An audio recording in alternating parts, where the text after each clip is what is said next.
Sadat is waiting for us. He's an Afghan political analyst who recently left the country. Fahim Sadat, good to have you with us on TRT World. Let's just pick up from what Ali was saying about the formation of this new government by the Taliban. What's your analysis on what's taking so long for the announcement to be made?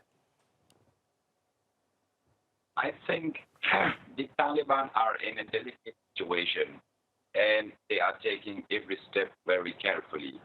At one hand, you have the international legitimacy and recognition that will be determined by the composition and nature of the government you announce.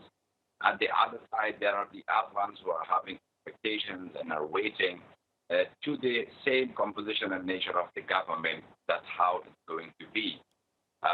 Third, you have the regional countries who are watching over you and are expecting a government which can protect their interests. So all three together, at the same time, you have the armed opposition growing in Panjshir, which the future support for the armed opposition or the resistance in Panjshir will also be dependent on the nature and the composition of this government. So if we see right now, the most important issue at the moment that the region, the world, and the Afghan population is waiting is the nature and the composition of the future government that is going to be announced. So if this is a good sign that the Taliban are not making it rush and they are having wide-ranging consultations with their external stakeholders and as well as internally they are in talks with different groups. So that any misstep, as our brothers say too, will jeopardize everything for the Taliban. They are trying to come up with something that is acceptable to the Afghans as well as to the international community so that they get the required and most necessary international legitimacy and recognition.